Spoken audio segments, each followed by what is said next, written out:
Commencé mon projet cadre et je voulais mettre quelque chose en place au niveau management participatif au sein de l'équipe. Et donc en 2018, j'ai mis en place le stand-up meeting au sein de la pharmacotechnie. Nous, on a un nouvel essai qui va arriver en fin de semaine.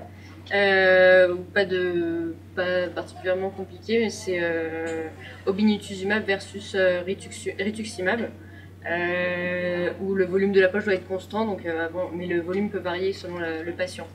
Donc sur le mode-up, il n'y aura pas écrit combien de volume il faut retirer de la poche avant d'injecter le produit. Il faudra adapter à chaque préparation. Au début de la démarche, ça a été un petit peu compliqué parce qu'en fait, on avait les réunions de service, on avait les CREX, on avait les infos sur les mises en place d'essais cliniques. Donc ça a ajouté un temps, une réunion supplémentaire pour l'équipe. Maintenant, ça s'est inversé parce que si jamais je dois annuler le stand-up meeting, on me le réclame. On me demande de le replacer parce que c'est vraiment un temps court où on partage beaucoup d'informations et en fait maintenant c'est rentré dans la routine.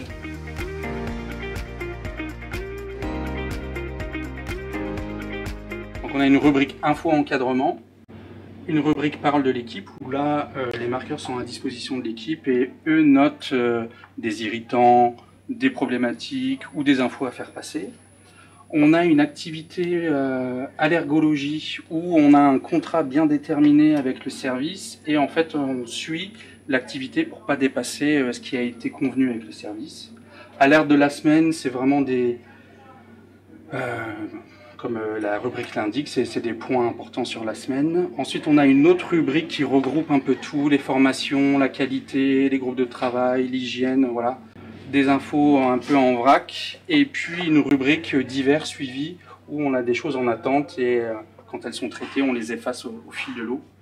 Et on a tellement de problèmes avec les ruptures qu'on a rajouté une 7e rubrique qui est gérée par les magasiniers du secteur et les préparateurs référents. Et aussi, normalement, on devrait changer les rubriques régulièrement parce que des fois, on voit que les rubriques, on tourne un peu en rond dans les rubriques et ça peut redonner une autre dynamique au stand-up meeting.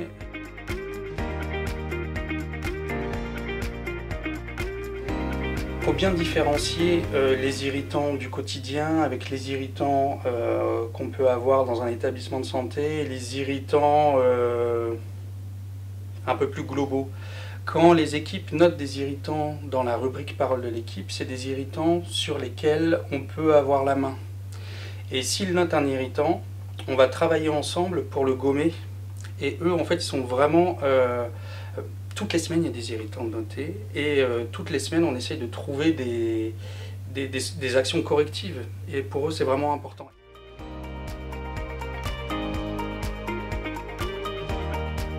Stand-up meeting, normalement, c'est 10-15 minutes, pas plus. Faut que ce soit dans un lieu de passage, il ne faut pas qu'on puisse s'asseoir.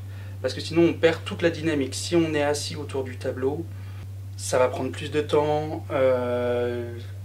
Les professionnels vont pas être autant investis que là on est dans un couloir, on est dans un passage, on peut pas s'asseoir et on est vraiment dans l'activité et le fait que ce soit à cet endroit là c'est vraiment stratégique.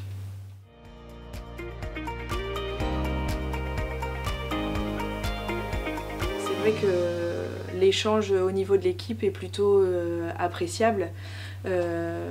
C'est un temps d'échange assez rapide où nous communiquons tous les uns avec les autres, des nouvelles mises en place, de certaines ruptures et c'est vrai que je pense que avant c'était pas fait de façon régulière et maintenant qu'on a vraiment ça en place, on trouve que c'est aussi agréable, que ce soit pour l'équipe ou même avec notre encadrement.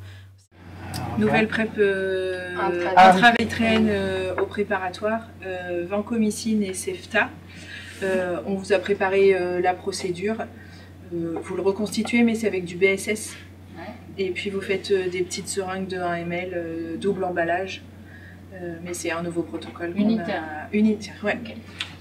Et du coup, c'est au bloc. Ouais, ils ont un mini-bloc à la consulte. Ouais, ils ont un mini-bloc à la consulte, on le savait pas, et c'est la dame qui nous a appris ça, et ils ont une salle blanche, quoi.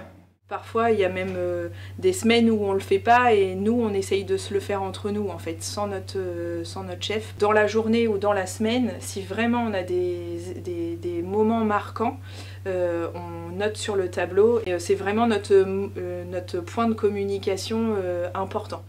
Tout le monde me demande à chaque fois, est-ce vraiment nécessaire, est-ce vraiment opportun? Et je pense que si je devais reprendre un autre service, et s'il n'y avait pas le stand-up meeting, je le mettrais en place aussi.